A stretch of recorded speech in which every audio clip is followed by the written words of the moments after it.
यज्ञेषु यज्ञेषु तपस्सु चैव दानेषु यत्पुण्यफलं प्रदिष्टम् अत्येति तत्सर्वमिदं विदित्वा योगी परम स्नानमुपैति चाद्यम्.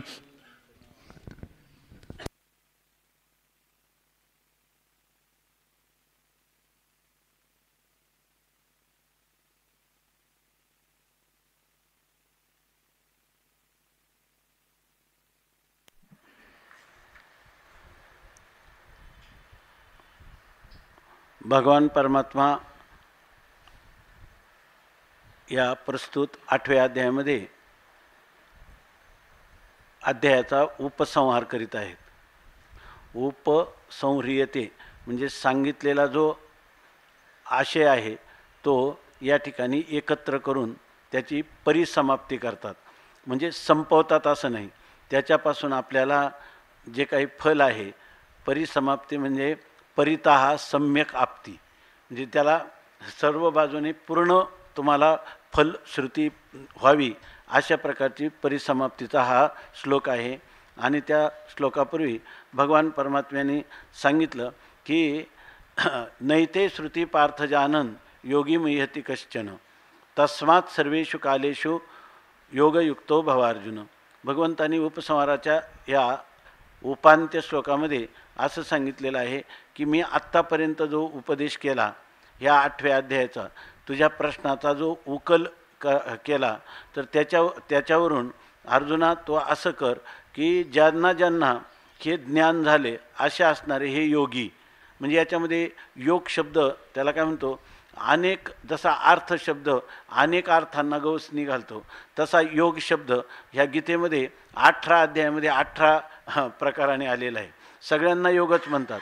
इतकं मोठं वैशिष्ट्य आहे गीतेचं की पहिला अध्याय जो आहे त्याचं नाव आहे अर्जुन विषाद योग. तर अर्जुन विषाद, दुःख हा योग असं, दुःखाला योग असं कुठेही म्हटलेलं नाही, परंतु भगवद्गीतेच्या पुष्पिकेमध्ये मात्र अर्जुनाला झालेला विषाद हा सुद्धा योग आहे. याच्यामध्ये ह्या गीतेमध्ये प्रत्येक अध्यायाला जे नामाभिधान दिले, काही काही ठिकाणी भाष्यकारांनी त्याला वेगळं नाव दिलेलं आहे आणि मूळ महाभारतामध्ये त्याच्या पुष्पिका वेगळी आहे. तसे या अध्याय म्हणून उदाहरण म्हणून पण आपल्याला सांगता येईल की या अध्यायाला महाभारतामध्ये तारक ब्रह्मयोग असं म्हटलेलं आहे आणि भाष्यकारांनी अक्षर ब्रह्मयोग असं म्हटलेलं आहे. तसंच या ठिकाणी अर्जुन विषाद हा योग आहे, म्हणजे योग म्हणजे भगवत प्राप्तीची साधनं. तर योग शब्दाचा अर्थ अनेक अंगाने कधी उपाय असा त्याचा अर्थ घेतला जातो. तर अर्जुनाला झालेला विषाद हा सुद्धा पुढं जाऊन त्याला परमात्मा प्राप्तीचं साधन ठरलेलं आहे असा त्याचा अर्थ. विषाद शब्दाचा अर्थ दुःख, खेद, क्लेशाला प्राप्त होणं. परंतु ज्या वेळेला मनुष्याला, हे तुम्ही म्हणाल की हे नाव कसं काय दिलं, तर हे नाव अत्यंत अन्वर्थक आहे. त्याचं कारण असं आहे की ज्या वेळेला जीवनामध्ये मनुष्याला खरा दुःखाचा कडेलोट येतो त्याच वेळेला त्याला दुःख निवृत्तीचा उपाय करावा वाटतो. आणि त्याच वेळेला दुःख निवृत्तीचा लयरूप उपाय नाही तर आत्यंतिक उपाय निवृत्तीचा उपाय करावा वाटतो. आणि त्याच वेळेला त्याला नैयायिकासारखा फक्त 21 दुःखाचा ध्वंस म्हणजे मोक्ष एवढ्या मान्यतेवर त्याला रम्य समाधान किंवा परमाशांती प्राप्त झाली असंही वाटत नाही.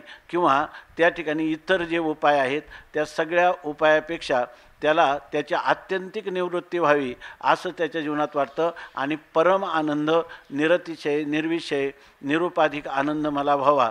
आणि असा एकदा मला अशा प्रकारचा आनंद व्हावा की ज्या आनंदाला कोणत्याही प्रकारचं साधन लागत नाही, निर्निमित्तक, निर्विषय, निरुपाधिक, नंतर कोणत्याही देशकाल वस्तूचा परिच्छेद रहित असा असणारा जो केवळ परमानंद तो मला प्राप्त व्हावा. म्हणजे याचाच अर्थ मला मोक्ष प्राप्त व्हावा असं त्याला वाटतं. आणि अशाच हे कोणाला होतं, अर्जुन विषाद योग नाम. या अर्जुन नावाचे आणखीन कृपाचार्य स्वामींनी दिलेले, पण मला आता आठवणार नाही, परंतु एक आपला नेहमीचा आहे तो रुजुत्वात अर्जुना, ज्याचा अंतःकरण अत्यंत सरळ असतं. म्हणजे ज्याच्या अंतःकरणामध्ये सरळता आहे, अर्थात ज्याच्या अंतःकरणात एक विचार आहे आणि बाहेर दुसरा बोलत आहे असं नाही. काय एक श्लोक आहे की सुभाष मनसी एकम वचसी एकम कर्मण्येकम महात्मनाम.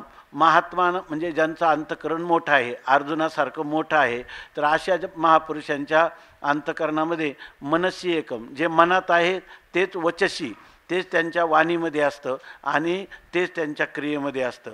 आणि मनसी अन्यत, वचसी अन्यत आणि कर्मणी अन्यत दुरात्मनाम. जे दुष्ट अंतकरणाचे लोक आहेत त्यांच्या अंतकरणामध्ये हे मन, वचन आणि क्रिया यांच्यामध्ये अत्यंत अंतर असतं. तर असे जे लोक आहेत ते दुरात्मे आहेत, दुष्ट अंतकरणाचे लोक आहेत असं म्हटलेलं आहे.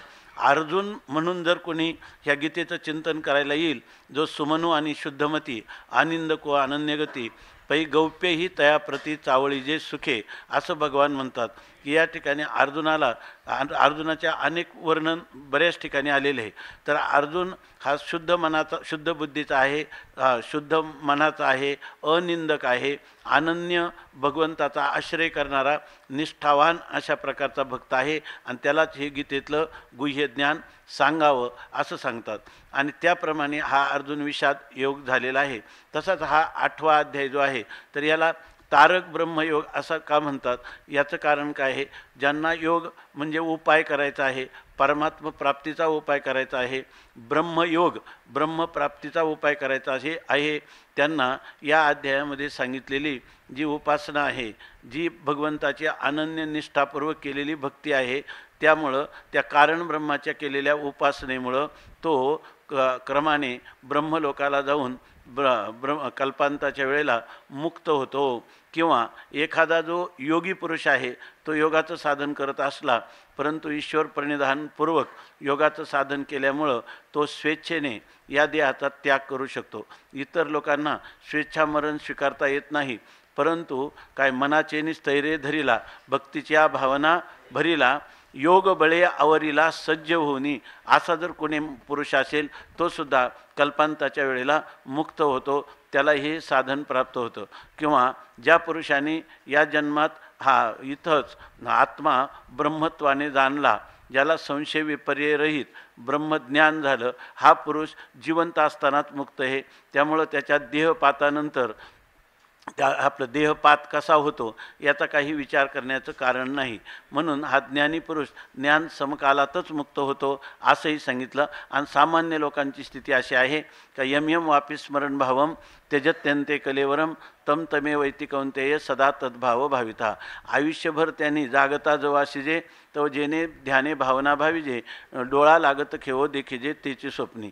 आयुष्यभर त्यांनी ज्या प्रकारचं आचरण केलं असेल, जे विचार असतील, ज्या भावना असतील, ज्या क्रिया असतील, ते त्यांचे संस्कार त्यांच्या अंतकालामध्ये उद्भूत होतात आणि तदनुरूप त्यांना पुढच्या योनीमध्ये जन्म प्राप्त होतो. आणि ह्यामध्ये जाता जाता दुसरं एक सांगितलं की जे सकाम कर्म करणारे उपासक आहेत ते या ठिकाणी ब्रह्मलोकापर्यंत जातात आणि त्यांना मात्र पुनरावृत्तीला प्राप्त होतात.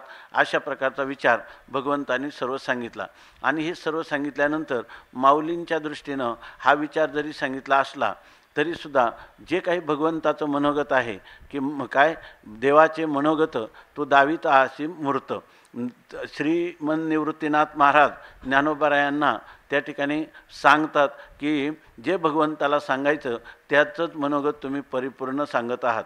तेव्हा भगवंताचं मनोगत सांगणारे या ठिकाणी ज्ञानोबारायांच्या रूपाने भगवंतच आहेत. म्हणून या ठिकाणी ज्ञानोबारायांना आपलं तात्पर्य आपणच सांगत आहेत. ज्ञानेश्वरीमध्ये सांगतात ना की आहे तर जे काही परमात्मा आहे तोच परमात्मा पांडुरंग परमात्मा या विटेवर उभा आहे आणि जेने गीता उपदेशिली ते हे विटेवरी माऊली. ज्यांनी गीतेचा उपदेश केला तेच विटेवर पंढरीनाथ परमात्म्याच्या रूपाने आहेत. आणि तोचे अवतार धरी अलंकापुरी ज्ञानाई सुंदरी तारावया का. तर या ठिकाणी भगवान माऊलींनी तोच अवतार धारण केल्यामुळं हा जो 8वा अध्याय आहे याच्यामध्ये हा जो तारक ब्रह्मयोग म्हटले, भाष्यकारांनी याला अक्षर ब्रह्मयोग असं म्हटले. अविनाशी असणाऱ्या ब्रह्माच्या प्राप्तीचा उपाय. आणि तारक ब्रह्मयोग म्हणजे अविनाशी असणाऱ्या ब्रह्माच्या प्राप्तीचा सगुण ब्रह्माची आभेदाने केलेली उपासना. आणि निष्ठापूर्वक केलेल्या उपासनेचं फल म्हणून या ठिकाणी तारक ब्रह्मयोग असं नाव दिले. अजून याला एक तिसरं नाव आहे, आठवत नाही. तर त्याच्यामध्ये या अशा प्रकारचा सर्व अध्यायाचा सारांश सांगत असताना सार सर्वस्व जर काय असेल तर माऊली म्हणतात की हा जो 5व्या श्लोकापासून तर 27 श्लोकापर्यंत केलेलं जे वर्णन आहे, या वर्णनामध्ये मृत्यूनंतर होणारं विदेह कैवल्याची प्राप्ती किंवा ब्रह्मलोकामध्ये त्याला ज्ञान होऊन प्राप्त झालेलं निर्विशेष मोक्ष हे सांगत असताना ही साधनं करावीत हे सांगण्यात तात्पर्य नाही. आणि ज्याच्यामध्ये देह त्यागानंतर मुक्ती होते अशी मुक्ती संतांना मान्य नाही. उधाराचा मोक्ष होय नोहे ऐसा पतनाची इच्छा आवश्यक. जर अशी जीवनामध्ये उडी टाकावी, असं विवेक वैराग्य संपन्न व्हावं, अशी शमदमादी षटकाने संपन्न मुमुक्षुत्व असावं की ज्याच्यामध्ये याची देही याची डोळा भोगू मुक्तीचा सोहळा. याच जीवनामध्ये आपल्याला आत्ता आणि इथंच आणि याच देहामध्ये आपल्याला ही स्थिती जी आहे ती प्राप्त करून घ्यावी. आणि ही जी मुक्ती आहे आयशी मुक्ती अशी सहज, ही मुक्ती सहज अवस्था आहे. मुक्ती आपली स्वतःसिद्ध आहे, स्वयंप्रकाश आहे. फुलकुस करण्याला जेवढा त्रास आहे एवढाही त्रास त्या मुक्ती प्राप्त व्हायला नाही. दुसऱ्याच्या घरात जायचं असेल तर आपल्याला विचारावं लागतं, मी आय कमीन, मी तुमच्या घरात येऊ का? पण आपल्याच घरात आपल्याला जायला कोणत्याही प्रकारचा संकोच नाही. तेव्हा सच्चिदानंद आत्मा हे जर आपलं स्वरूपच असेल तर त्या स्वरूपात जायला काही लागत नाही. स्वामी महाराज सांगायचे, काही लागत नाही एवढंच लागतं. म्हणजे याला काहीच लागत नाही. त्याला ना देशाचा प्रतिबंध, ना कालाचा प्रतिबंध, ना वस्तूचा प्रतिबंध, कोणत्याच प्रकारचा प्रतिबंध नाही. निष्प्रतिबंध निरुपचारा प्रेमा विषय होय का, बरोबर ना? विषय होय जे विरोधता निरुपचारा प्रेमा विषय होय जे प्रियोत्तमा ते दुजे नव्हे की आत्मा ऐशेची जाणावे. या ठिकाणी दुसरं कोणी नाही, आपलंच ते स्वरूप आहे. म्हणून ज्ञानोबराय या अध्यायामध्ये असं सांगतात की त्यापेक्षा तुम्हाला हे लोकांतराला इतका काळ वाट पाहायची, इतका प्रदीर्घ काल त्या ब्रह्मदेवाचं आयुष्य, प्रजापतीचं आयुष्य किंवा हिरण्यगर्भाचं आयुष्य आहे आणि तिथं जाऊन नंतर कालांतराने मुक्त व्हायचं.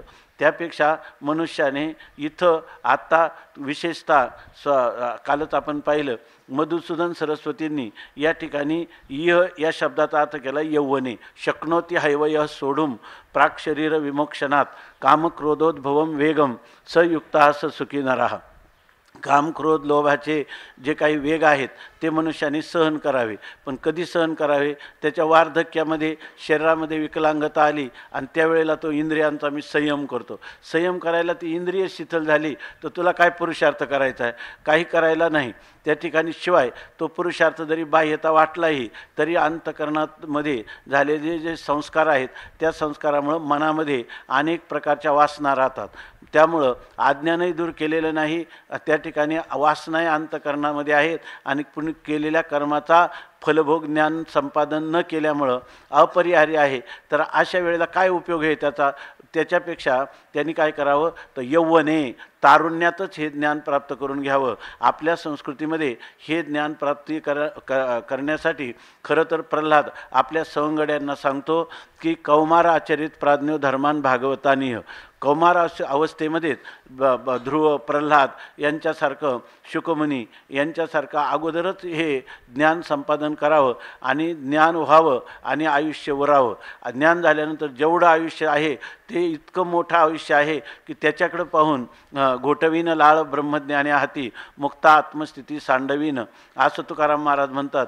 सांडवीनं तपो निधा अभिमान यज्ञ आणि दान लाजविनं धन्य म्हणविनं यहलोकी लोका भाग्य आम्ही तुका देखी याला. अशा प्रकारचं इतर देवतांनी देखील लाळ घोटावी अशा प्रकारचा हा आनंद आहे. ते जीवनमुक्तीचं विलक्षण सुख आहे. त्या ठिकाणी सुखाची तर उत्तरोत्तर वृद्धिंगत होणारं सुख आहे, व्यापक सुख आहे आणि त्याच्यासाठी कोणत्याही विषयाचा आलंबन नाही. अशा प्रकारचं त्रिपुटी विवर्जित असं बाह्यता दिसताना त्रिपुटी दिसते आणि त्या त्रिपुटी ही आभाषिक त्रिपुटीच्या अधिष्ठानात हा महात्मा नित्य रंगलेला असतो. आणि अशा प्रकारची ही स्थिती प्राप्त करून घ्यावी आणि ह्या ब्रह्मलोक प्राप्तीची वाट पाहत बसू नये. तसंच कधीकधी ब्रह्मलोक प्राप्तीचं हे साधन सांगितले, पण याच्यापेक्षाही वेदामध्ये वेद हा कांडत्रयात्मक असल्यामुळं कर्म, उपासना, ज्ञान, योग इतर साधनं आहेत, परंतु त्या कर्मामध्येही यज्ञ, दान, तप इत्यादी साधनं सांगितलेले असतात. तेव्हा अशा वेळेला मुमुक्षुने कोणतं साधन करावं, तर त्यांनी ह्या कोणत्याही साधनाच्या खटपटीत पडण्यापेक्षा सर्व द्रव्य यज्ञाहुनी ज्ञानयज्ञ मोठा, अनुष्ठानकरिता याचे भव होय खोटा. या ठिकाणी सर्वम द्रव्यमयाद यज्ञात ज्ञानयज्ञ हा परंतप. सर्व यज्ञांपेक्षा श्रेष्ठ यज्ञ भगवान सांगतात की ज्ञानयज्ञ आहे. म्हणून आपण या ठिकाणी वेदांत वाक्येषु सदा रमंतो, या ठिकाणी वेदांत वाक्याचंच रात्रंदिवस चिंतन करावं. तस्मात् सर्वेषु कालेषु योगयुक्तो भवार्जुन. इथं योगयुक्त म्हणजे ज्ञानयोगयुक्त व्हावं. म्हणजे जर आपल्याला आपल्या जीवनामध्ये मी कोण आहे या प्रश्नाचं उत्तर जर आपल्याला मिळालं, तर अशा वेळेला त्या मनुष्याला आत्मानं चेद विजानीयात आयम अस्मीति पुरुषः किमिच्छन कस्य कामाय शरीरम अनुसंजरेत. ज्याला आत्मा मी आहे असे एकदा का कळलं, तर त्या ठिकाणी या 3 देहाचा त्याचा संबंध राहत नाही आणि असा पुरुष त्या 3 देहाच्या पाठीमागं कधी लागत नाही, त्यांच्याशी संबंध विच्छेद करून टाकतो. देह असताना देह उपहित चैतन्याच्या ठिकाणी देहाचा त्रैकालिक अत्यंताभाव आहे आणि केवळ आत्माच आहे. सर्वम यद अयम आत्मा अहम ब्रह्मास्मी पश्चात सर्वम खल्विदम ब्रह्म अशा बोधामध्ये रंगलेला असतो. म्हणून आपण येणे बोधे आम्ही असो सर्व काळ ना करू हे निर्मळ हरिकथा आणि आम्ही भूमीवरी एक पै दैवाचे निधान हे वाचे सापडले. अशा प्रकारचं आमच्या जीवनामध्ये आम्हाला खरोखरच आमच्या भाग्याचं वर्णन आम्हीच करावं. अशा प्रकारचं सद्भाग्य आपण प्राप्त करून घ्यावं आणि त्याचं साधन आहे ज्ञान. म्हणून इतर साधनं जरी केली तरी काम, कर्म आणि अविद्या जोपर्यंत आहेत तोपर्यंत त्याला जन्ममरण परंपरेत यावंच लागणार आहे. आणि ही जन्ममरण परंपरा नेमकी आहे कोणाला आणि जन्ममरण परंपरा होते कुठं आणि जन्मपरंपरा ज्या ठिकाणी भासते त्या ठिकाणी आहे की नाही, यासाठी आत्मा तो आत्मयाच्या ठाई देखिजे देईचा धर्म देही ऐसे देखणे ते पाही अनाहती. अशा प्रकारे आत्मा अनात्म विवेक मनुष्याने करावा आणि त्या ठिकाणी अनात्म्याचा निराश करून, अनात्म्याला बाधित करून, अनात्म पदार्थाच्या भासाचं कारण असणारं स्वरूपविषयक अज्ञान कायमचं निवृत्त करून आपल्या आनंदाच्या राशीवरी काय येतुलेने आनंदाच्या राशीवरी बैसावे. बाप श्रवणेंद्रियात दैवेगात तरी आळूमाळू अवधान द्यावे. आता पुढच्या अध्यायात तोच विषय येणार आहे. तरी आळूमाळू अवधान द्यावे, येतुलेने आनंदाचे राशीवरी बैसावे. बाप श्रवणेंद्रिया दैवे घातली माळ. किंवा मनाचा मारून करिता इंद्रिया दुःख न देता येथ मोक्ष असे आईता श्रवणाची माझी. त्यांनी पहिलं अंतरंग साधन जर काय असेल तर ते आहे मोक्षाचं श्रवण. म्हणून या ठिकाणी आपण उपसंहारपूर्वक उपसंहारादी पाहून वेदांत वाक्याचा तात्पर्य निश्चय काय होईल यासाठी प्रयत्न करावे. म्हणून संन्यास्य श्रवणम कुर्यात अशी श्रुती माता देखील आपल्याला सांगते. म्हणून यासाठी हे ज्ञान प्राप्त करण्याचं साधन काय आहे? यज्ञदान तपादिक नाही. यज्ञदान तपादिक सांग जरी केली तरी त्याचं होणारं फल हे अनित्य फल आहे आणि हे ज्ञानापासून प्राप्त होणारं फल हे नित्य फल आहे. म्हणून इकडं त्याची प्रवृत्ती व्हावी, ज्ञानयोगामध्ये प्रवृत्ती व्हावी. म्हणून भगवान स्वतः परमात्मा उपसंहारामध्ये यज्ञेषु दानेषु तपस्सु चैव दानेषु यत्पुण्यफलं प्रदिष्टम आत्ते तिचं सर्वमिदम योग विधित्वा योगी परमस्थानमुपैति चाद्यम या श्लोकाने उपसंहार करीत आहेत. आणि भगवान माऊली त्याच्यावर आपली असणारी वस्तुनिष्ठ अशी टीका या ठिकाणी सांगत आहे. आता हा श्लोक आपण पाहू. वेदेषु यज्ञेषु तपस्सु च एव दानेषु यत् पुण्यफलं प्रदिष्टम आत्तेति तत्सर्वम् इदं विदित्वा योगी परम स्थानम उपैति चाद्यम.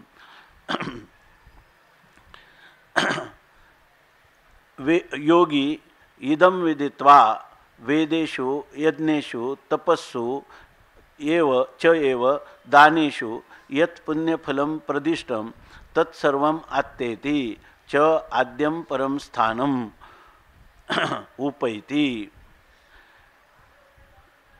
माऊली सांगतात, आपलं भगवान सांगतात की योगी म्हणजे जो योगाचं साधन करणारा, योगाचं साधन म्हणजे ध्यान योगाचं साधन किंवा भक्ती योगाचं साधन करणारा असा पुरुष त्याला योगी असं म्हणतात.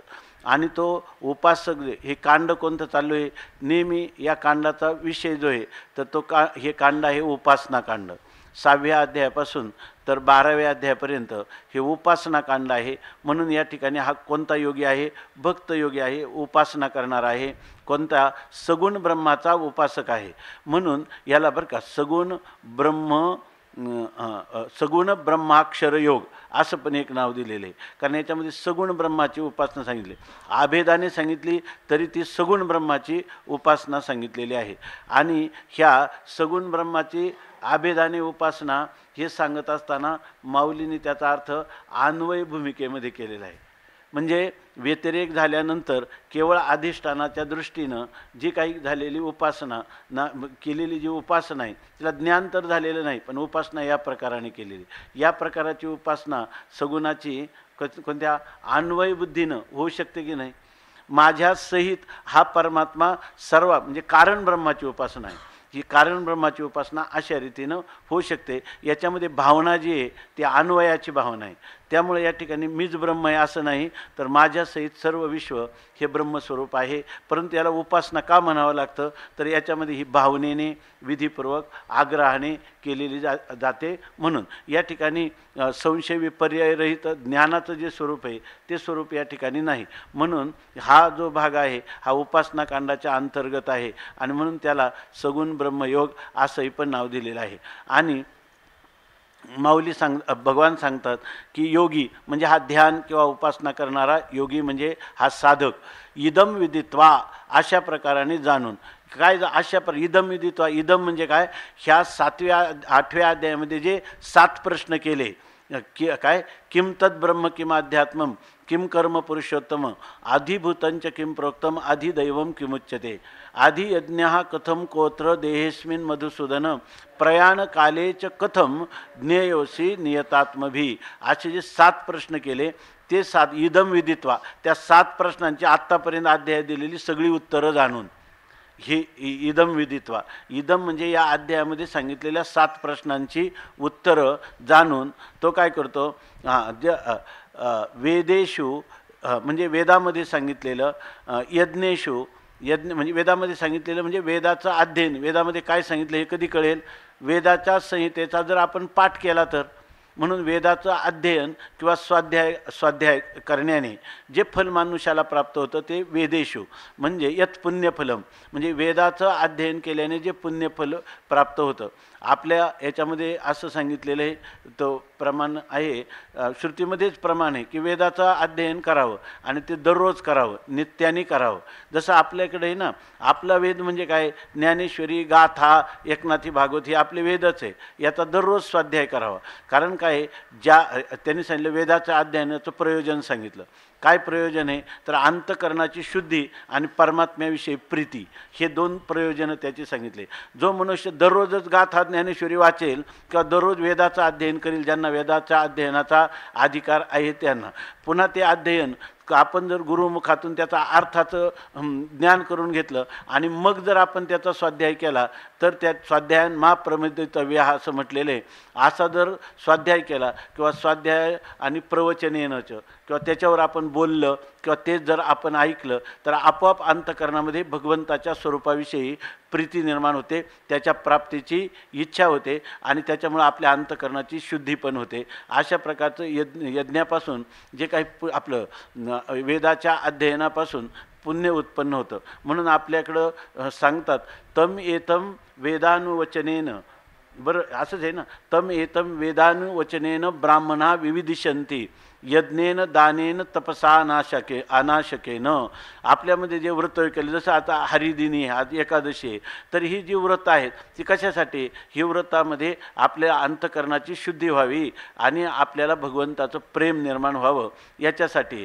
तर वेदाचं तम एतत वेदानुवचन, अनुवचन शब्दाचा अर्थ आहे वेदाचा केलेलं अध्ययन आणि त्याच्या अर्थाचं ज्ञान, अर्थाच्या ज्ञानासहित केलेला पाठ हा वेदानुवचन आहे, अनुवचन आहे. आणि याच्यामुळं काय होतं, वेदानुवचन ऐकली की ब्राह्मणा विविधिशंती, ते ऐकणारे जे ब्राह्मण वेद पाठ करणारे त्यांना विविधिशा निर्माण होते. म्हणजे कोहम कथमिदम जातम को वै कर्तास्य विद्यते उपादानम किमस्तीह विचारो स्वयंदृशः. त्यांच्या अंतकरणात विचार सुरू होतो का मी कोण आहे, हे जगत काय आहे, हे जगत कसं उत्पन्न झालं, त्याचं उपादान कारण कोण आहे, अशा प्रकारचा विचार त्यांच्या अंतकरणात निर्माण होतो. म्हणून ते वेद जे वेदाचं अध्ययन कसं करावं, तर त्यांनी सांगितलं केव्हा करावं, केव्हा करू नये. वेदा काही कारण नसलं तरी वेदाचं अध्ययन दररोज करावं. काही लोक म्हणतात दररोज ज्ञानेश्वरी वाचून काय होतं, दररोजच ज्ञानेश्वरी वाचली पाहिजे, तरच आपल्याला विविधिशा निर्माण होईल, भगवत प्रेम निर्माण होईल, अंतकरण शुद्ध होईल. आणि त्याच्यामुळं वेदानुवचनेनं ब्राह्मणा विविधिशंती. मग त्याच्यामध्ये वेदामध्ये सांगितलेलं तप, यज्ञ, दान हे असं सांगितलं. यज्ञेनं दानेनं तपसा. इथं फक्त काय केलेलं आहे, इथं फक्त एवढाच फरक आहे का यज्ञेषु तपस्सु चैव दानेषु. फक्त दान आणि यज्ञ शब्द श्रुतीप्रमाणे मागं पुढं झालेला आहे, ते एवढाच त्याचा भेद आहे, बाकी काही नाही. श्रुतीनं सांगितलेलं यज्ञ जर केलं, यज्ञ काय, यज दान संगतीकरण, आणि काय तिसरा अर्थ आहे यज दान संगतीकरण, पूजा, पूजा, असं पूजा, यज्ञ, दान आणि संगतीकरण. संगतीकरण म्हणजे सत्संगामध्ये काळ घालवणं, हा सुद्धा काय आहे, यज्ञ शब्दाचा अर्थ आहे. सत्संगती करणं, दान करणं हा एक अर्थ आहे, आणि पूजा करणं, आराधना करणं हा एक अर्थ आहे. तसा इथं यज्ञ आहे, पुन्हा काय दान सांगितलं. यज्ञेषु, हे जे यज्ञ करायला कोणी सांगितले, वेदाने सांगितलेलं आहे. म्हणून त्या ठिकाणी ते यज्ञ करणं किंवा अहरह संध्यामुपासित, संध्या करणं, स्नान, दान करावं. दानाविषयी यज्ञ तोच सांगतो, वेदच सांगतो की दान केलं पाहिजे. पण दान करायचं म्हणजे कोणता योग्य पवित्र असा काल असला पाहिजे, पवित्र देश असला पाहिजे, आणि ज्याला दान द्यायचं ते अत्यंत उचित योग्य अशा प्रकारची व्यक्ती असली पाहिजे. आणि आपल्या संस्कृतीमध्ये दानावर अतिशय भर दिलेला आहे. सुभाष महाराज हे का, तर ते सांगत असतात एक वचन कोणत्या उपनिषदातलं आहे की श्रद्धया देयम. मला वाटतं याच्यामध्ये का ते ज्याच्यामध्ये दीक्षांत समारोहाच्या वेळेला गुरुजी सांगतात, हा शिक्षावल्ली कठोपनिषदामध्ये ऐतरेमध्ये, तर त्याच्यामध्ये सांगतात ते की तुम्ही दान दिलंच पाहिजे, परंतु कसं द्यायचं, श्रद्धया देयम, श्रद्धेने द्या. आणि जर समजा एखाद्याकडे श्रद्धा नसली तरी अश्रद्धेने जरी असलं तरी पण द्या. आणि भिया देयम, तुम्हाला भीती वाटते, जर तुम्ही दान दिलं नाही तर तुमची संपत्ती निघून जाईल, तुम्हाला नरकामध्ये जावं लागेल, काही भीती वेदाच्या वचनाची असली तरी भीतीपोटी का होईना पण दान द्याच. पुन्हा तर सांगितलं रिया देयम, काही नाही पण सगळ्या लोकांनी दान दिलं ना, आपण वेगळंच पडलं, मनात लाज वाटली म्हणून दिलं, नाही तर देण्याची इच्छा नव्हती. रिया लाज वाटली तरी पण द्या. सांगण्याचं तात्पर्य काय आहे, दान द्या.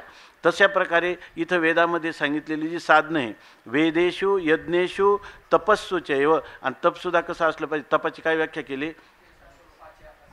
तैसे स्वरूपाची या प्रसारा लागी प्राणेंद्रिय शरीरा आटणी करणे जे विरा ते चितप. आपलं आत्मस्वरूप कळण्या खरं तप करावं, दान करावं, पण कशासाठी करावं, सगळे आपल्याला आत्मज्ञान व्हावं, त्याच्यासाठी आपलं काय अदृष्ट जे आहे ते आपल्याला सहाय्यकारी व्हावं. काही साधन करा, पण त्या साधनापासून कोणत्याही फलाची इच्छा नाही. फल पाहिजे तर कोणतं पाहिजे, केवळ मोक्ष, आणि मोक्षच फलाची इच्छा करावी. म्हणून म्हणतात यज्ञेषु दानेषु तपस्सु, आपला स्वरूपाचा विस्तार आपल्याला कळावा, आपलं निरपेक्ष निरतिशय व्यापक स्वरूप आपल्याला कळावं, यासाठी ह्या प्राणांचं नियमन करणं, इंद्रियांचं नियमन करणं, शरीराचा संयम करणं, ह्या ज्या गोष्टी आहेत याच्यासाठी त्या शरीराची आटणी करणं याला म्हणतात तप. आणि अशा प्रकारचं तप ते राजस तप किंवा तामस तप नाही, तर सात्विक तप या ठिकाणी करावं. सात्विक सात्विक दान द्यावं. यज्ञसुद्धा या ठिकाणी शत्रुता नाश करण्यासाठी सांगितलेले शेण यागादी वगैरे हे सांगितलेले नाही, तर या ठिकाणी सात्विक अशा प्रकारचे यज्ञ करावे. ते यज्ञसुद्धा सांग त्यांचं अनुष्ठान करावं, अशा प्रकारची स्थिती आहे. म्हणून पुन्हा याच्यामध्ये काय आहे, दान द्यायला गेला तो नहुष, तर तो काय झाला, दान देण्यात चूक झाली ना, तर तो नहुष स्वर्गाती काय झाला, परी तो राटी भांबावला, भुजंगत्व पावला नेनशी काय, तर त्या ठिकाणी त्याला सर्पयोनीत जावं लागलं. म्हणजे हे यज्ञ करताना सुद्धा मंत्र म्हणायचं तर मंत्र चळे थोडा तरी धडची वय वेडा. या ठिकाणी दान जरी केलं तरी सत्पात्री केलं पाहिजे, अशा प्रकारची ते तप जरी करायचं तर ते तपसुद्धा ईश्वर प्राप्तीसाठी असेल तेच खरं तप आहे, स्वरूपाच्या प्रसारा लागी. आणि बाकीचा काय आहे, तपाभास आहे, यज्ञाभास आहे, दाना आभास आहे, त्यांनी म्हणावं अशा प्रकारची निष्पत्ती होत नाही. त्या स्वामी महेश्वरानंदांनी तर असं लिहिलं की या ठिकाणी यज्ञामध्ये काही लोक काय म्हणतात, यथाशक्ती यथामती. याचा अर्थ यथाशक्ती यथामती म्हणजे असू द्या काही कमी, थोडंफार त्याच्यात जसं असेल तसं करायचं, असं नाही. यज्ञाचं फल तेव्हाच मिळतं की यज्ञ परिपूर्ण झाला, तर त्याला सांग म्हणजे सगळ्या अंगासहित झाला तर. म्हणून याच्यापासून जे पुण्यफलम प्रदिष्टम, यज्ञेषु काय वेदेषु यज्ञेषु तपस्सु आणि दानेषु यत पुण्यफलम प्रदिष्टम, हे जे जे काही पुण्य सांगितलेलं आहे, अर्थात यांच्यापासून पुण्य उत्पन्न होतं आणि त्या पुण्याचं फल आपल्याला प्राप्त होतं.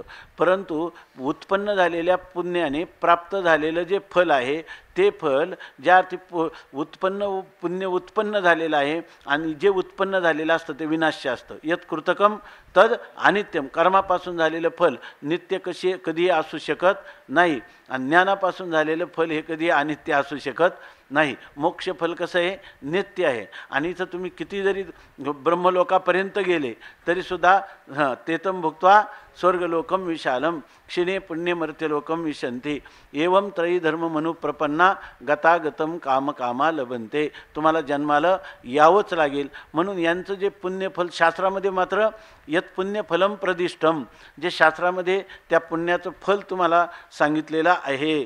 परंतु तत्सर्वम इदम विदित्वा, इथं भाष्यकारांनी लिहिले तत्सर्वम फलजातम, त्या सर्वांची मिळून जी फळं आहेत ती फळं इदम विदित्वा म्हणजे काय, सप्तप्रश्न निर्णयद्वारेन उक्तम अर्थम सम्यक अवधार्य. ह्या वर सांगितलेल्या 7 प्रश्नांचं जी उत्तर आहे त्या उत्तरांचा अर्थ चांगल्या प्रकाराने आपण समजून घेऊन, जाणून घेऊन, निश्चय करून आणि त्याचं अनुष्ठान करून, म्हणजे कशाचं अनुष्ठान करून, यज्ञदान तपाचं नाही, ह्या 7 प्रश्नांचं जे उत्तर जाणले आणि त्या उत्तराचं जे तात्पर्य आहे त्याचं अनुष्ठान करून तो योगी परम स्थानम उपैती, तो योगी हा आपल्या असणाऱ्या सगुण ब्रह्मस्वरूपाला म्हणजे ब्रह्मलोकापर्यंत तो प्राप्त होतो आणि त्या परम स्थानम उपैती, तिथं जाऊन तो परम स्थानम म्हणजे सर्वात श्रेष्ठ असणारं आपलं जे स्वरूप किंवा मोक्ष, त्या मोक्षाला तो प्राप्त होतो. की अशा प्रकाराने सांगितलं. त्याचं सुद्धा लिहिलं आहे आदौ भवम कारणम ब्रह्म इत्यर्थ. सर्वात आद्य कारण असणारं जे कारण ब्रह्म आहे, समष्टी ईश्वर स्वरूप आहे, त्या स्वरूपाला प्राप्त होतो. आणि नंतर सांगतात इति श्रीमद्भगवद्गीतासु उपनिषत्सु ब्रह्मविद्यायां योगशास्त्रे श्रीकृष्णार्जुन संवादे तारक ब्रह्मयोगो नाम अष्टमोध्याय किंवा अक्षर ब्रह्मयोगो नाम अष्टमोध्याय. हे काय आहे, श्रीमद्भगवद्गीता आपण नेहमीच पाहतो.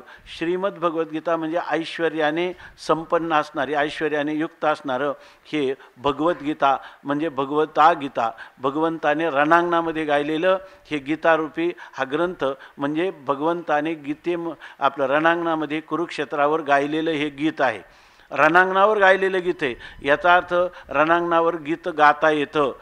खरं काय आहे, आपल्या जीवनात नर्तन आणि गायन हे तेव्हाच होतं की ज्या वेळेला आपला आनंद आपल्या हृदयात मावत नाही, तो ओसंडून वाहतो, तेव्हा मनुष्य गुणगुण करायला लागतो, गायन करायला लागतो.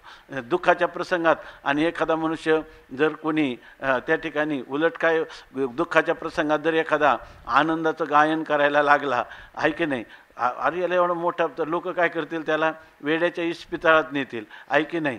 तुकाराम महाराज त्याला काय म्हणतात, मांडवाच्या दारा पुढे आणीला म्हातारा आहे की नाही, नवरी आणा म्हणे रांड, दाळात नवऱ्याचे तोंड असा म्हटला तर त्याला काय वेळ काय, तुकाराम महाराज शेवटी काय समय न कळे काय उचित हां, समय न कळे. आणि शेवट काय त्याचा, शेवट जरी झाला तरी पुष्कळ झालं. तर त्याच्यामध्ये तुकाराम महाराज म्हणजे त्याला काय कळत नाही, म्हणजे समय काय आहे असमय काय आहे हे कळत नाही. परंतु तुका म्हणे खरा येथून या दूर करा, त्याला खर गाढव असं म्हटलेलं आहे. त्याला याच्यापासून दूर करा म्हणजे लुटून द्या, त्याचा उपेक्षा करा असं सांगितलेलं आहे. तर अशा प्रकारची स्थिती. पण जीवनामध्ये मनुष्याला रणांगणामध्ये म्हणजे जर त्या युद्ध करीत असताना देखील अशा प्रकारचं नृत्य आणि गायन करता येईल, अशा प्रकारचा उपदेश या गीतेमध्ये केलेला आहे.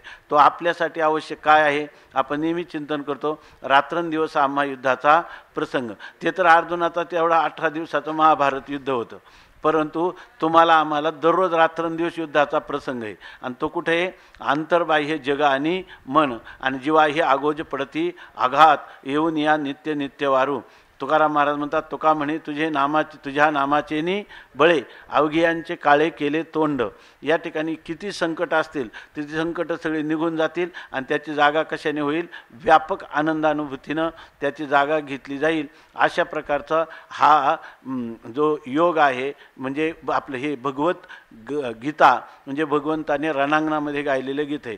याचा अर्थ जीवनामध्ये केवढी संकट, किती प्रतिबंध, किती प्रतिकूलता आली तरीसुद्धा ह्या सगळ्यांना बाजूला सारून आपण आपल्या आनंदाच्या राशीवर बसू शकतो. अशा प्रकारची जीवन जगण्याची खरी कला, ज्याला आर्ट ऑफ लिव्हिंग म्हणतात, ती या ग्रंथामध्ये सांगितलेली आहे. आणि त्याच्यातलं हा 8वं प्रकरण आहे, हा 8वा अध्याय आहे.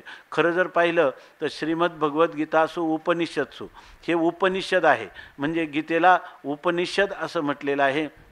उप आणि नि आणि शद्रुलुका ह्या धातूपासून त्याचं निष्पन्न होतं. त्या शद्रू धातूचे अर्थ काय केले, विशरण, गती, अवसाधन ना, असे 3च अर्थ आहेत का, चौथा आहे काही. हां, तर याचा अर्थ ह्याच्यामुळे आपल्याला आत्मस्वरूपाचं ज्ञान होईल, संसाराचा पूर्णपणे निवृत्ती होईल. आणि काय, विशरण, गती आणि अवसाधन. हा संसार जो आहे तो संसार विरळ विरळ होत संसाराची पूर्णपणे निवृत्ती होईल. अशा प्रकारचं हे गीतेतलं तत्त्वज्ञान आहे. हे औपनिषदीय जी ब्रह्मविद्या आहे तीच गीतेत जशीच्या तशी आणलेली आहे. आता सांगितलं ना, वेदेषु यज्ञेषु तपस्सूचैव, आणि यज्ञेन दानेन तपसा, फक्त एक शब्द मागं पुढं झालेला आहे, पण सांगितलेलं तेच आहे. अशी सगळी गीता जी आहे हे उपनिषदाचं तात्पर्य भगवंतानी स्वतः माऊलीच आपलं, आपण म्हणतो ना, सर्वोपनिषदो गावो दोग्धा गोपालनंदना पार्थो वत्साहा सुधीर भोक्ता दुग्धम गीतामृतम महत. या ठिकाणी गीता हे दूध आहे आणि ते भगवंताने त्या गायीचं, उपनिषद रूपी गायींचं काय केलेलं आहे, दोन स्वतः जगन्नियन त्या परमात्म्याने हे केलेलं आहे. म्हणून या ठिकाणी हे गीतारूपी अमृत आपल्याला प्राप्त झालं. हे उपनिषद आहे, ही ब्रह्मविद्या आहे, म्हणजे ब्रह्मप्रापक विद्या आहे. आपल्याला जेणेकरून ब्रह्माचे आत्मत्वाने ज्ञान होईल असं या ग्रंथामध्ये सांगितलेलं आहे. हे योगशास्त्र आहे, शंसनाथ शास्त्रम, जे आपल्याला उपदेश करतं, निरूपण करतं. पण कशाचा, योगशास्त्र, परमात्मा प्राप्तीचा उपाय सांगणारं हे शास्त्र आहे. आणि हे शास्त्राचं वैशिष्ट्य असं आहे, हे शास्त्र म्हणजे खूप मोठमोठे दार्शनिक पांडित्य संपादन करणं, अमरकोश, संस्कृत व्याकरण, मग दार्शनिक विचार, मग सर्व 4 वेद, मग 6 शास्त्र, ह्या अशा प्रकारचं नाही. ह्या श्रीकृष्ण अर्जुन संवाद आहे. 2 फक्त भगवान परमात्माने अर्जुनाचा चाललेल्या गप्पा गोष्टी आहेत. ह्या शिळोप्याच्या गोष्टी जशा आपण म्हणतो, आणि त्यांना खरं युद्धाच्या वातावरणात सांगावं लागलं, पण आपल्याला किती आनंदात ऐकता येतं शांत बसून, आहे की नाही. म्हणून या ठिकाणी हे जे आहे तर हे श्रीकृष्ण आणि अर्जुन यांचा संवाद आहे. म्हणजे या ठिकाणी गुरु शिष्याच्या संवादातून हे गीतारूपी अमृत निघालेलं आहे. आणि हे अमृत संवादाच्या रूपाने आहे. संवादाच्या रूपाने आहे म्हणजे ज्याला आपण करू आवडीने वाद आणि तुमच्या सुखाचा संवाद. ह्या संवादा कळावया वर्म हातोपायाचाची धर्म. तुका म्हणे सिद्धी आणि तेची पावविली बुद्धी. करू आवडीने वाद तुमच्या सुखाचा संवाद. पहिलं काय, स्वामीचे हे देणे आणि येथे पावलो दर्शने. या ठिकाणी असं त्या स्वामींनी गुरूंनी परमात्म्याने दिलेलं आहे की त्या परमात्म्याचं दर्शन साक्षात्कार व्हावा, असं या संवादाचं स्वरूप आहे. याच्यामध्ये आम्हाला एकमेकाच्या ज्ञानाची परीक्षण करण्यासाठी नाही, स्पर्धा नाही, कलह नाही, वितंड नाही, ज्याच्यामध्ये जल्प नाही, केवळ संवादाचं स्वरूप आहे. सत्याचा शोध घेत असताना दोघांनी खांद्याला खांदा लावून सत्य अन्वेषण होईपर्यंत ज्येष्ठ कनिष्ठ भाव वगैरे काही न ठेवता सत्य काय आहे त्याचा शोध घेणं, असं या संवादाचं स्वरूप आहे. आणि त्या संवादाचे निमित्ते जे अव्यवहार्य वस्तू असे, जे भोगीचे की जैसे आरिसा रूप ना दर्पणी रूप, की या ठिकाणी असं आहे की संवादाच्या निमित्ताने आपल्याच स्वरूप आरशासारखं भोगायचं, पाहायचं, अशा प्रकारचा आत्मसाक्षात्कार होईल.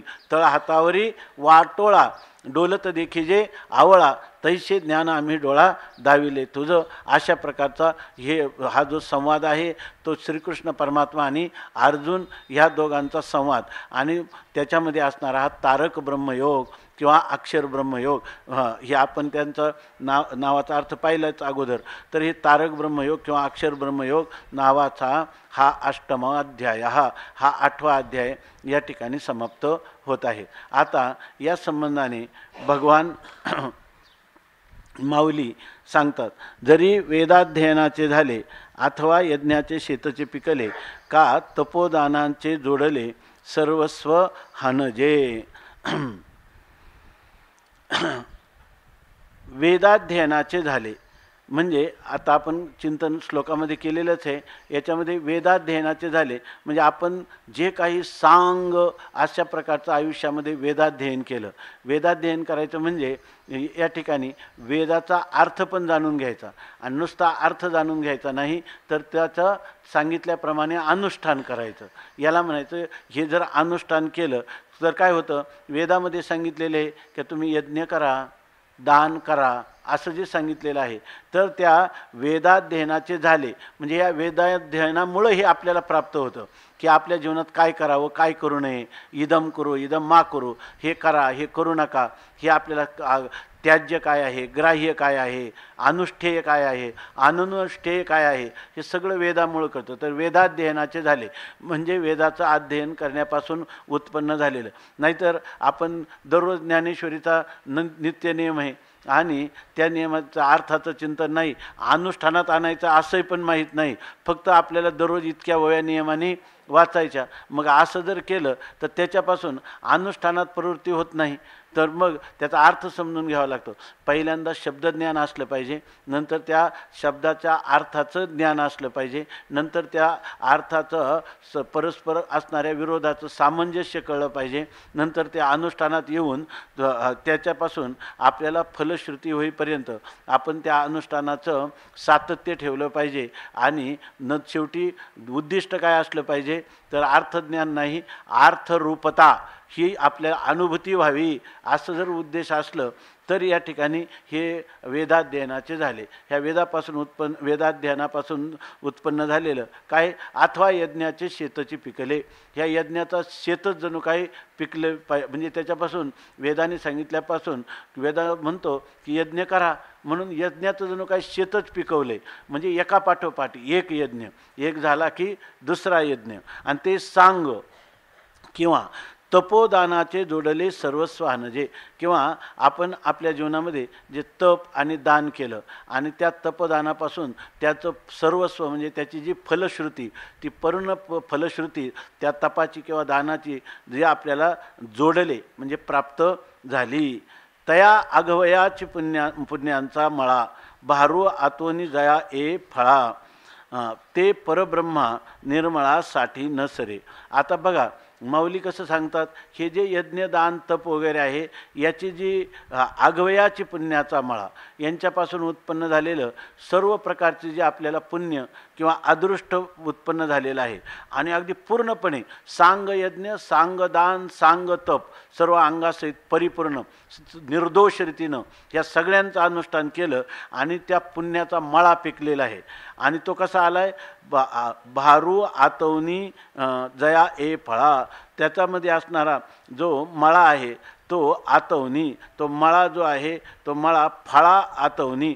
सगळ्या जे काही त्या यज्ञाधिकांची फळं आहे त्या फळांनी व्यापून ये, म्हणजे त्या फळांनी जणू काही तो व्यापलेला आहे, भरून आलेला आहे. म्हणजे सर्व प्रकारची यज्ञांची दानाची तपाची एकत्रित सगळी फलश्रुती त्याला झालेली आहे.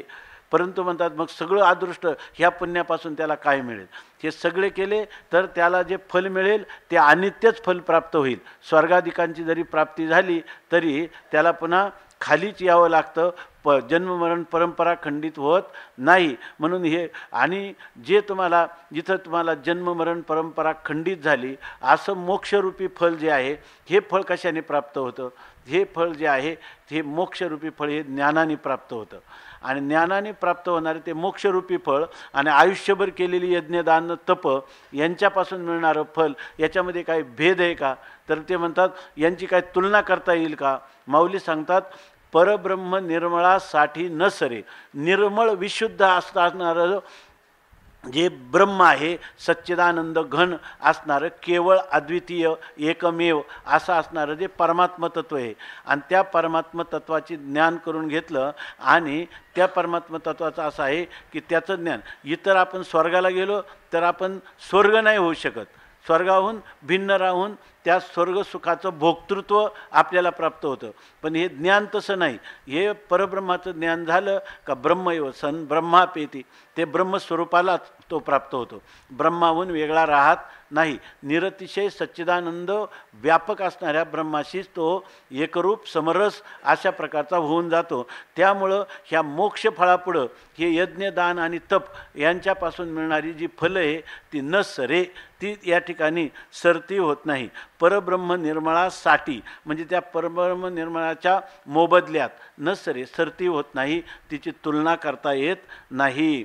म्हणून ही जी फळं आहेत यांच्यापासून मिळालेलं फल काय आहे, अनित्य अशा प्रकारचं फल पुण्यरूप फल प्राप्त होतं. पण यांच्यापासून ब्रह्मप्राप्ती हे नित्य फळ प्राप्त होत असल्यामुळं नित्य असणारा मोक्ष आणि अनित्य असणारं स्वर्गसुख किंवा त्याची साधनं यांची तुलना होऊ शकत नाही. निर्मळ म्हणजे विशुद्ध असणारं ब्रह्म, त्या ब्रह्मप्राप्तीपुढं त्यांची तुलना होऊ शकत नाही. जे नित्यानंदाचे निमाने उपमेचा कांटाळा न दिसे साने पाहापा वेद यज्ञादी साधने जया सुखा. जे विटेना सरे भोगी तयाचेनी पवाडे पुरे पुढती महासुखाचे सोयरे भावंडची. आईशे दृष्टीचेनी सुखपणे जयाशी अदृष्टाचे बैसने तया ते जे शतमखाही अंगवने नोहेची एका. आता म्हणतात जे सुख इथं चांगलं बघा, जे जे नित्यानंदाचे निमाने म्हणजे हे कोणतं सुख झालंय की आगवया पुण्याचा मळा भारू आतोनी जया हे फळा. ज्या पुरुषाला सगळी पुण्य चांगलं बघा आणि काही वाटलं तर लगेच सांगा, तर ज्या ठिकाणी हे जे पुण्याचं फल अदृष्ट त्यांना प्राप्त झाले, कोणतं पुण्य, यज्ञ दान तप यांच्यापासून प्राप्त होणारं जे स्वर्गसुख आहे, हे पूर्वमीमांसक आहे ना, स्वर्गातलं जे सुख आहे त्यालाच मोक्ष सुख असं मानतात. म्हणून त्यांना असं वाटतं की जे नित्यानंदाचे निमाने. आता नित्यानंदाच्या तुलनेमध्ये उपमेचा कांटाळा, जर त्याला उपमाच द्यायची झाली आणि त्या उपमेच्या कांटाळा म्हणजे काय, तराजू, त्या उपमेचा कांटाळा म्हणजे उपमारूपी तराजू घेतला तर न दिसे साने. हे स्वर्गसुखसुद्धा काय साने म्हणजे लहान आहे, कमी आहे असं वाटत नाही. स्वर्ग नित्यानंद तुम्ही इथं म्हणता नित्यानंदापुढे आनंद तो कोण आणि विषय सुखबाई बापुडे ते क्षीण जेथे न सरेची वैकुंठ सदन शेषशाही त्रिकुट भुवन हो असं त्या गवळणी एकमेकात सांगतात. हा नित्यानंद आहे आणि त्याच्यापुढं हे तुमचं वैकुंठ किंवा स्वर्ग हे त्याच्यापुढं काहीच नाही असं तुम्ही म्हणता. हे पण ते म्हणतात विषय सुख बापुडं आणि क्षीण होणारं ते कुठं आहे, हे मृत्यूलोकातले आहे, हे दिव्य भोग आहेत, हे काही साधारण नाही. त्यामुळे जर ह्या दोघांची तुलना करायची झालं तर नित्यानंदाचे निमाने नित्य आनंद अभिव्यक्त होतो असं तुम्ही म्हणता. पण स्वर्गामध्ये तरी काय आहे, त्याची जर उपमेचा कांटाळा जर त्या ठिकाणी त्याची उपमा द्यायची झाली ताजव्यात घालून तर न दिशेसाने स्वर्गसुखही कमी नाही. तिथं सुद्धा काय आहे, चिंतामणीच्या सडका आहेत, कल्पतरूची उद्यानं आहेत, अमृत प्राशन करायला आहे, दिव्य अप्सरा आहे, रसरक्त मांसमेध हा हे शरीरामध्ये नाही, दुर्गंधी कुठल्याच प्रकारची नाही, अशा प्रकारचे दिव्य अलौकिक भोग आहे. तेव्हा नित्यानंदाच्या तुलनेमध्ये हे भोगसुद्धा काही कमी नाहीत. जे तुम्ही म्हणाल ना नित्यानंदाची कल्पना तिथेही नित्य आनंदच आहे, अशा प्रकारची स्थिती आहे. पहा वेदयज्ञादी साधने जयासुखा. अहो वेदयज्ञादी साधनंसुद्धा काय ते कशासाठी आहेत, जयासुखा. यामिमाम पुष्पिताम वाचम प्रवदंत्य विपश्चिता. त्या ठिकाणी म्हणती संसारी जन्मीजे. आम्ही काय म्हणतो का संसारात जन्माचे यज्ञादी कर्म करा, का वेदानेच सांगितलेले आहे, वेदानेच सांगितलेले आहे. त्यामुळं वेदयज्ञादी साधने जयासुखा. वेदयज्ञादी म्हणजे वेदाचं अध्ययन करणं, यज्ञ करणं, दान करणं, तप करणं ही ज्या सुखासाठी आहेत. आणि ते सुखसुद्धा ज्या सुखासाठी म्हणजे ज्या ठीक चालले का, ज्या स्वर्गसुखासाठी आहेत की जे स्वर्गसुख विटे ना सरे भोगी तयाचे नि पवाडे पुरे पुढती महासुखाचे सोयरे भावंडची असं म्हणतात. जे विटेना सरे, जे कधी विटूनही जात नाही. तुम्ही म्हणता ना आविटगे माये विटेना, तसंच हे सुद्धा काय आहे, त्या स्वर्गामधलं सुख जे आहे ते सुद्धा कधी विटणारं नाही. अमृताला कधी विट येतो काय, त्या ठिकाणी ते विटणारं सुख नाही, ते आविट अशा प्रकारचं सुख आहे. आणि विटेना सरे, आणि ते कधी संपतही नाही. स्वर्गातलं सुख जे त्यांच्या दृष्टीनं मानलेलं ते सुख त्यांना कधीही संपत नाही, तर ते सुख त्यांना प्राप्तच होत राहतं. आणि भोगी तयाचेनी पवाडे पुरे. आणि ते म्हणतात की भोगणारा जो आहे भोगी तयाचेनी, इथं काय झालं एक शब्द घ्यायला पाहिजे. हा भोगी तयाचेनी आपलं वेगळं झालेलं आहे, तर भोगी तयाचेनी एक घ्यायला पाहिजे. तर भोगी तयाचेनी पवाडे पुरे. आणि जो भोगता आहे ना त्याचे पवाडे म्हणजे त्याची इच्छा पूर्ण होते, आहे की नाही. स्वर्ग सुख भोगी जे मनोहर, ही त्याची इच्छा पूर्ण होती की नाही. म्हणून ह्या स्वर्गसुख असं आहे. आणि इथं तर खरे त्यांना हे निर्विषय असणारं ब्रह्मसुख हे मान्यच नाही. परंतु आता काय आहे की सगळ्यांचं वेदांत खंडनच करतो ना, आणि काय करतो महासुखाची किंवा ब्रह्मसुखाची सिद्धी करतो. पहा असाच भाव आहे याचा. तसंच सुख आमचं आहे, वास्तविक त्यांना ते मान्य नाही. पण समजा तुष्यंतुदुर्जन्यायाने तुमचं ब्रह्मसुख असलं तरी हे जे आमचं सुख आहे ना ते महासुखाचे सोयरे भावंडची, ते त्याचं अगदी जवळचं काय आहे भावंडच आहे. म्हणजे महासुख आणि ब्रह्मसुख जे म्हणता तुम्ही ते आणि स्वर्गसुख ही जवळजवळ सारखीच आहे. तुलनेत जर घातली तराजूमध्ये घातली तर हे स्वर्गातलं सुख काय आणि ब्रह्म सुख काय, हे दोन्ही काही एकमेकाची भावंडच आहेत असं ते सांगतात. आणि त्यांचं जणू काही एक प्रकारचं सख्य आहे, सख्य भावंड आहेत ती दोन्ही. म्हणजे दोन्हीमध्ये तुम्ही सारखं म्हणा असं ते म्हणतात. आयशे दृष्टीचेनी सुखपणे जयाशी अदृष्टाचे बैसने जे शतमखाही अंगवणे नोहेची एका. आयशे दृष्टीचेनी सुखपणे, दुसरा एक पाठ काय आहे दृष्टची सुखपणे, असा पाठ. ह्या जयाशी अदृष्टाचे बैसने जे शतमखाई अंगवणे नोहेची एका. ह्या ओळीचा अर्थ जरा व्यवस्थित पाहतो मी.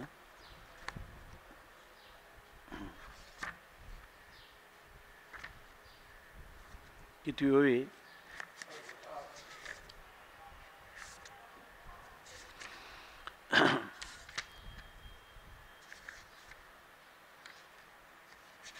हां जे दृष्टीचेनी सुखपणे जयाशी अदृष्टाचे बैसने जे शतमखाही अंगवणे नोहेची एका.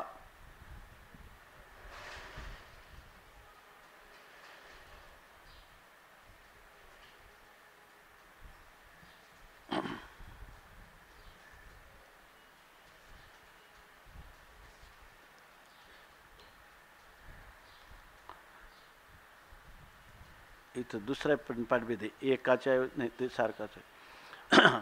बघा, ऐशे दृष्टीचेनी सुखपणे, त्याच्या ठिकाणी दृष्टी म्हणजे नुसत्या दृष्टीनं जे सुख प्राप्त होतं, किंवा त्या ठिकाणी दृष्टीचेनी सुखपणे, इथं दृष्टची सुखपणे असं दिले. म्हणजे स्वर्गामध्ये आता तुम्हाला काय वाटतं, हे अदृष्टापासून प्राप्त होणारं दुःख आहे. बघा, अदृष्टापासून प्राप्त होणारं दुःख आहे. हे अदृष्टाचं दुःख आहे का दृष्टीचेनी सुखपणे? हे दृष्ट सुख आम्हाला मिळतं कुठं?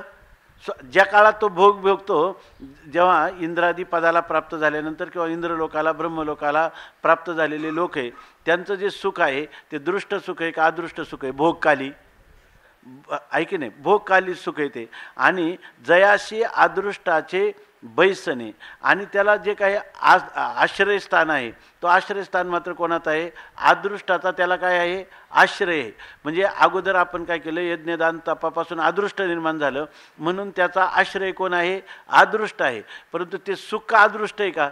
ज्या काळात भोग होतो त्यावेळेला दृष्टीची सुखपणे ते त्याला सुख जे प्राप्त होतं ते दृष्ट सुख प्राप्त होत असल्यामुळं जे शतमखाही अंगवणे नोहेची एका, आणि जे सुख हे साधारण नाही तर ते शतमखाही अंगवणे नोहेची. जो इंद्र आहे ना, त्या इंद्राला सुद्धा जे सुख प्राप्त होत नाही. म्हणजे या ठिकाणी असं सांगायचं की जे तुम्हाला काय वाटतं की स्वर्ग सुख आहे ना, हे अदृष्ट आहे, बरोबर ना? आणि जे मोक्ष सुख आहे ते कसं आहे? दृष्ट आहे. पण तो जो पूर्वमीमांसक आहे, चांगलं बघा आणि परत अर्थ करा. याच्यामध्ये थोडी कुटववी आहे म्हणा ही. तर याच्यामध्ये दृष्टीचेने सुखपणे स्वर्गात मिळणारं सुख कसं आहे? दृष्टच असल्यामुळं. दृष्टच आहे म्हणजे त्याला अदृष्टाचं फक्त काय आहे? असं नाही, किंवा अदृष्टाचं त्याला पाठीमागं अदृष्टाचं आश्रय आहे. अदृष्टाच्या आश्रयावरच ते झालेलं आहे का? अदृष्ट ही त्याची बस्कर आहे, आणि त्याच्यावर दृष्टच सुख आपल्याला प्राप्त होतं. आणि कुठं प्राप्त होतं? तर इंद्रादिकांना प्राप्त होतं. परंतु ते म्हणतात की जे शतमखाई एका शतमखाई अंगवणे नोहेची. परंतु हे जे सुख आहे ना, ते सुख तर त्या इंद्रलोकात राहणारे पुण्य करून गेलेले त्यांचं तर जाऊ द्या. परंतु जे सुख, कारण पुढच्या वेळी संदर्भ लागेल त्याचा, की जे शतमखा म्हणजे 100 यज्ञ जेव्हा करील, बरोबर ना? शतमखा म्हणजे 100 यज्ञ करून इंद्रपदाला प्राप्त होणारा तो शतमख जो इंद्र आहे, त्या इंद्रालाही अंगवणे नोहेची, त्यालाही ते सुख प्राप्त होत नाही. म्हणजे ते सुख त्याच्याही स्वाधीन नाही. म्हणजे कोणतं सुख?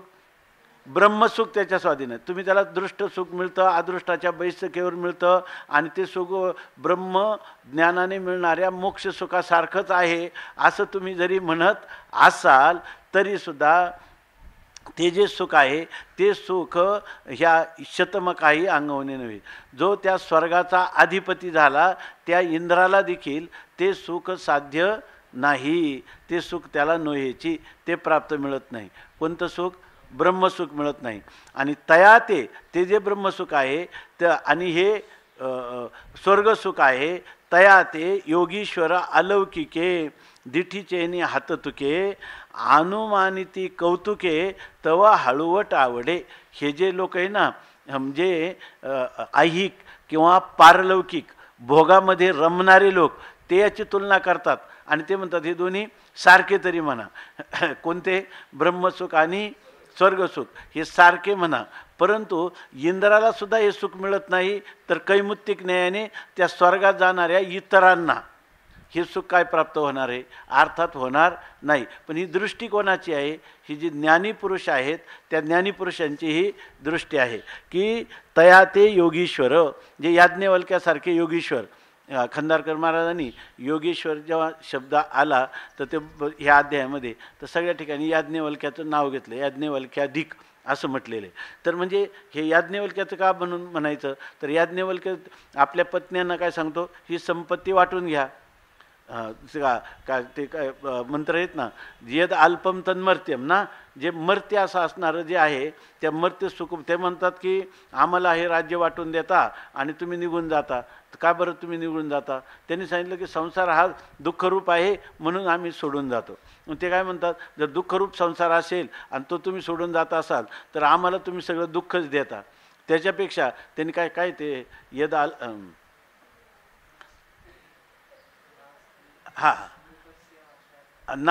नास्ते अमृतस्या नाशास्ते वित्तेन. या ठिकाणी किती धन मिळवलं तरी आपल्याला धनाने कधी मोक्ष मिळत नाही. म्हणून मला ह्या धनाधिकाचा त्याग करायचा. तेव्हा ते काय म्हणतात की धनाधिकांचा त्याग करून तुम्ही जाता तर आम्हालाही त्या अमरत्वाचं मोक्षाचं साधन सांगा. आणि मग याज्ञवल्क्याने आपल्या पत्नीला जो उपदेश केला आपण नेहमी पाहतो पंचदशीमध्ये का आलेलं का कुठं संदर्भ नाही ते नवारे पत्युः कामाय पतिप्रिय भवति आत्मनस्तु कामाय पतिप्रिय भवति प्रियम भवति का नवारे मित्रस्य कामाय मित्रं प्रियं भवति आत्मनस्तु कामाय मित्रं प्रियं भवति नवारे जायाये कामाय जाया प्रिया भवति आत्मनस्तु कामाय जाया प्रिया भवति. अशा प्रकाराने त्याला उपदेश केला. आणि स्थूल बुद्धीच्या स्त्री जातीला देखील हे ब्रह्मज्ञान व्हावं अशा प्रकारे सुगम रीतीनं तिला उपदेश केला. अशा प्रकारचे असणारे योगेश्वर म्हणजे ज्यांनी सर्वाचा परित्याग केला आणि अशा असणारे योगेश्वर याज्ञवल्क्याधिक जे आहेत त्यांच्या अलौकिके दिठीचेने हाततुके. त्यांची दृष्टी सामान्य नाही, ती काय आहे? अलौकिक आहे. म्हणजे ती वस्तुनिष्ठ अशा प्रकारची दिव्य दृष्टी आहे. आणि त्या दिव्य दृष्टीचेने हाततुके, आणि त्या दिव्य दृष्टीनं ह्या स्वर्गसुख आणि मोक्षसुख यांचा हाततुके म्हणजे ते हातावर घेतात आणि त्याला तोलून पाहतात. हाततुके म्हणजे त्याची तुलना करतात हातावर घेऊन. म्हणजे सरळ सरळ या दोन सुखांची तुलना करतात. तेव्हा अनुमानिती कौतुके, आणि अगदी कुतूहलाने असा अनुमान करतात की हे जड कोणतं आहे. अनुमान करतात की याच्यातलं श्रेष्ठ कोणतं आहे. हे सारखे आहेत का स्वर्गसुख मोठं आहे का मोक्षसुख मोठं आहे, असं हाततुके अनुमानिती. आणि त्या तुम्ही म्हणाल ते कशाला? ते कौतुकाने. त्यांना खरोखर याच्यामध्ये काही वाटत नाही, लिलेने पाहतात. हे सगळे पूर्वमीमांसक कर्मकांडी म्हणतात का स्वर्गसुख हेच मोक्षसुख आहे, किंवा तुमचं असेल मोक्षसुख ज्ञानाने मिळणार, ते मोक्षसुख आणि स्वर्गसुख सारखंच आहे. अहो पण आम्हाला ज्ञानाचं फल दृष्ट आहे आणि तुमचं फल अदृष्ट आहे. अदृष्टाची बैठक आहे पण फल काय आहे?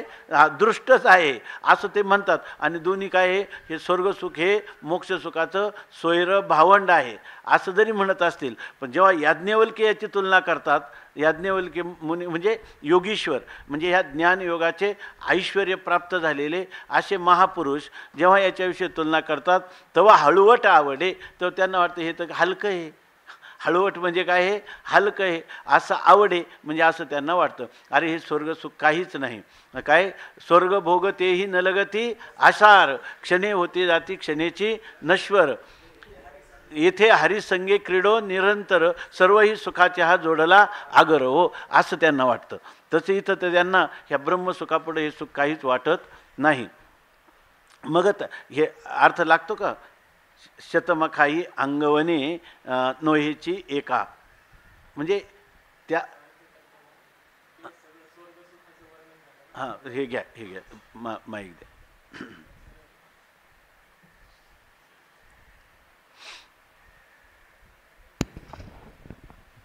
जे नित्यानंदाचे निमाने येथून जे वर्णन सुरू झालंय जे जे जे या पदांनी ते स्वर्गसुखाचं वर्णन सुरू झालेलं आहे सगळं. आणि तया ते योगेश्वर इथं त्या स्वर्गसुखाला सगळे योगेश्वर जे अलौकिक आहे त्याचा त्याग करतात असा पुढं विषय आलेला आहे. तर हे जे जे आलेलं आहे तिथपर्यंत सगळं स्वर्गसुखाचंच वर्णन आहे. त्यामुळे जे शतमखाही अंगवने नोहेची हा, एका. मग त्याचा एकदम इथंही साधा स्वर्ग अर्थ सुखच घ्यायचा. घ्यायचा. तर जे इंद्रालाही लवकर मिळत नाही एवढं हे सुख काय आहे, श्रेष्ठ आहे श्रेष्ठ आहे असं ते स्वर्गातलं. मानतात. हा, किंवा याचा अन्वय करताना एका शतमखाही अंगवणे नोहेची असा अन्वय करावा. म्हणजे एका इंद्राला त्या स्वर्गातलं सुख सगळं भोगता येत नाही, कारण स्वर्ग तोच राहतो. इंद्राचं आयुष्य संपून जातं, आहा. त्याचं पुण्य संपतं, वा वा. त्यालाही त्या स्वर्गातलं सगळं सुख भोगण्यापुरतं आयुष्य प्राप्त होत नाही. एक जो इंद्र आहे त्याचं जेवढं काय पुण्य आहे तोपर्यंतच ते फलभोग त्याला होतो, आणि ते त्याच्या अंगवणी नव्हे म्हणजे त्याच्या स्वाधीन नाही का कायम. आता कारण तया पुण्याची पावटी सरे सवेची इंद्रपणाची उठी उतरे, आणि येऊ लागती माघारे मृत्यूलोका. असा जो स्वर्ग आहे तया ते योगीश्वर अलौकिके. हे सगळ्यात सरळ याच्यामध्ये. तिथं खूप दुरून अर्थ करावा लागतो पाठभेदाला, पण याचा अर्थ असा, इथं पण अर्थ वेगळा केलेला आहे. तर याच्यामध्ये अशा प्रकाराने तया ते म्हणजे जिथं एकटा इंद्र आहे ना, तोही त्या सुखाचा भोग घेऊ शकत नाही, तोच परतंत्र आहे. हां, तर तिथं जाणाऱ्या लोकांचं काय स्थिती आहे, इंद्राची स्थिती काय आहे की देहाचे पुरंदर 14 जाती, ब्रह्मदेवाचे एका दिवसात 14 इंद्र होतात असे. आणि तिथलं जे अमृत वगैरे म्हणतात तो वायाची अमृतपणाचा आभासू काय ती, जे काळकुटाचे सहोदर मृत्यू बेने प्याले अमर, ते देहाचे पुरंदर 14 जाती अशी त्यांची स्थिती आहे. जे शतमखाई अंगवणी नोहेची एका, म्हणजे एकट्या इंद्राला तो झाल्यावर त्याला हे सगळे स्वर्गभोग कायमचे शाश्वत प्राप्त झाले असं सुद्धा नाही, अशी स्थिती आहे. आणि त्याला हे योगीश्वर म्हणजे हे ज्ञानाचं ऐश्वर प्राप्त झालेले हे जे महापुरुष आहेत ते जेव्हा त्याची तुलना करतात आणि आपल्या दिठीचे आणि हातोतुके म्हणजे आपल्या ज्ञानदृष्टीनं जेव्हा त्याची तुलना करतात तेव्हा, आणि ती कौतुकाने करतात तेव्हा अनुमान येते. त्यांचा अनुमान किंवा त्यांना असा अनुभव येतो तेव्हा हळूवट आवडे, हे तर एकदम हलकं आहे स्वर्गसुख असं त्यांना वाटतं. मग तया सुखाची किरीटी करून यागा पावटी परब्रह्माचे पाठी आरुढती. मग तया हे किरीटी हे अर्जुना, मग ते लोकांना जेव्हा हे कळतं ना, मग ते काय करतात, तया सुखाची पावटी करून या, ते सुख जे आहेत ना त्या सुखाची पायरी करतात आणि परब्रह्माचे पाठी आरुढती, आणि परब्रह्म स्वरूपाच्या पाठीवर आरूढ. म्हणजे परब्रह्माला पाठ आहे असं नाही, परब्रह्माचे पाठी म्हणजे परब्रह्माच्या स्वरूपात ते त्या ठिकाणी प्रविष्ट होतात किंवा समरस होतात असं सांगतात. हां, तुका म्हणे पावटणी आणि करू स्वर्गाची निशाणी. तुकाराम महाराज म्हणतात आम्ही ते स्वर्गाच्या पायरीवर पायी देऊ. आपल्या ध्रुवाचं वर्णन भागवतामध्ये आले की जेव्हा त्याला ते न्यायला आले विष्णुदूत, तर त्यावेळेला त्यांनी काय केलं, खाली मस्तक केलं आणि त्याच्या मस्तकावर पाय ठेवून त्या ठिकाणी विमानात गेलेले. याला म्हणतात की स्वर्गसुख, आढळ पदाला जायचं होतं ना, तर स्वर्गसुखाला काय केलं, पायरी केली. इथं ब्रह्मस्वरूपात प्राप्त होताना हे काय करतात, स्वर्गसुखाला पायरीसारखं त्याच्यावर पाय देतात, कारण ते काय हळूवट आहे, ते हलकं आहे, निकृष्ट आहे, त्याची गणना करत नाही, त्याला ओलांडून जातात. आता हे एवढं झाल्यानंतर आता पुढच्या ज्या 3 ओव्या आहेत त्या 3 ओव्यामध्ये भगवान परमात्म्याचं वर्णन करतात. हे बोललंय कोण, कारण काय, काही विषयांचं महत्त्व कोणावेळे वक्तू प्राधान्याने असतं. हे सांगणारा कोणी साधारण व्यक्ती नाही, हा जगन्नायक परमात्मा हे अर्जुनाला सांगत आहे असं म्हणून भगवंताचं वर्णन करतात. कसा आहे परमात्मा, जो चराचरैक भाग्य, जे ब्रह्मेशा आराधना योग्य, योगी यांचे भोग्य भोगधन जे. इथं काही ठिकाणी भोग्यच्या ऐवजी भाग्य असा पण पाठ आहे. ऐशे चराचरैक भाग्य, हा परमात्मा कोण आहे, तर चर आणि अचर म्हणजे स्थावर आणि जंगम जेवढं वस्तू असतील त्या सर्वांचं भाग्य म्हणजे हा परमात्मा आहे, श्रीकृष्ण परमात्मा. जे ब्रह्मेशा आराधना योग्य, जो ब्रह्म म्हणजे ब्रह्मदेव आणि ईश म्हणजे भगवान शंकर यांनी ज्याची आराधना करावी अशा योग्यतेचा असणारा. योगियांचे भोग्य भोगधन जे, आणि जो योग्यांचा भोग्य आहे म्हणजे योगी पुरुषसुद्धा ज्याच्यामध्ये अंतःकरणवृत्ती लीन करून आपल्या स्वरूप स्थितीच्या आनंदाचा भोग घेतात असा तो योग्यांचा भोग्य आहे किंवा योग्यांचे भाग्य. म्हणजे काय आहे ना, तुकाराम महाराजांचा अभंग पण आहे, योग्याची संपदा त्याग आणि शांती असं सांगतात. तर तो परमात्मा जो दुसरं एक येते, हा नाही काही नाही वेगळंच येते, काही नाही ते योगी यांचे भोग्य, योग्यांना जो भोग्य असावा म्हणजे ज्या परमात्म्याची प्राप्ती करावी असं वाटतं, आणि भोगधन जे, आणि खरं भोगण्याचं खरं धन कोणतं असेल तर हा परमात्मा आहे असा भोगधन जे.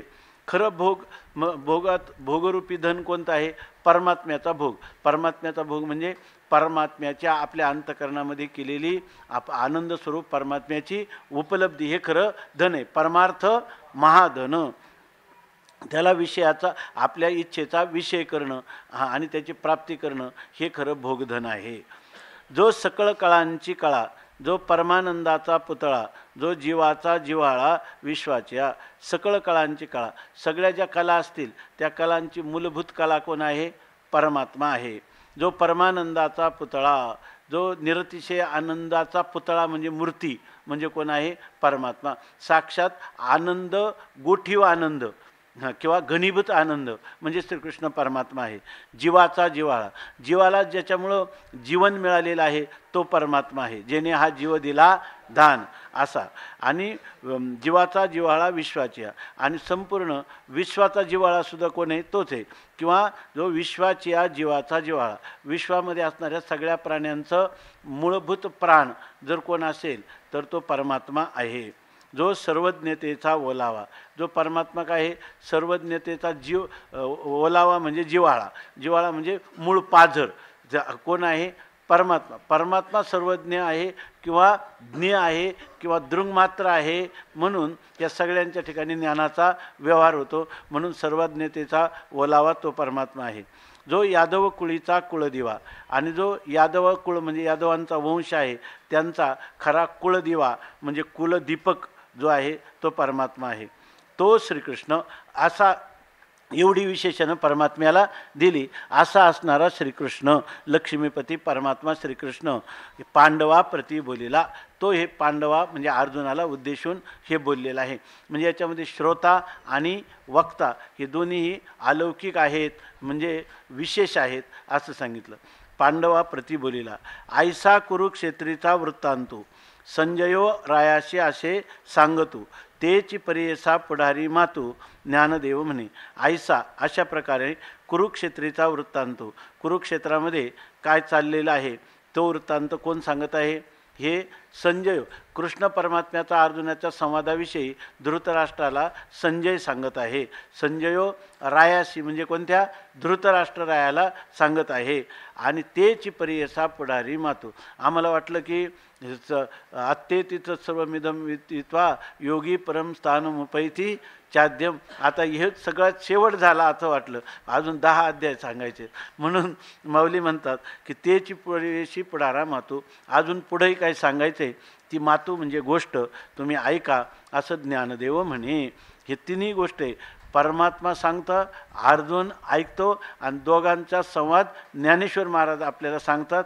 ते म्हणतात आता पुढं ऐका. इति श्री ज्ञानदेव विरचितायां भावार्थ दीपिकायां अष्टमोध्यायः. श्रीकृष्णार्पणमस्तु. श्री गुरुचरणारविंदार्पणमस्तु. तरी अवधान एकले दिजे, मग सर्व सुखाशी पात्र होईजे. हे प्रत्युज्ञोत्तर माझे उघडायका. पुंडलिक वरदा हरी विठ्ठल. श्री ज्ञानदेव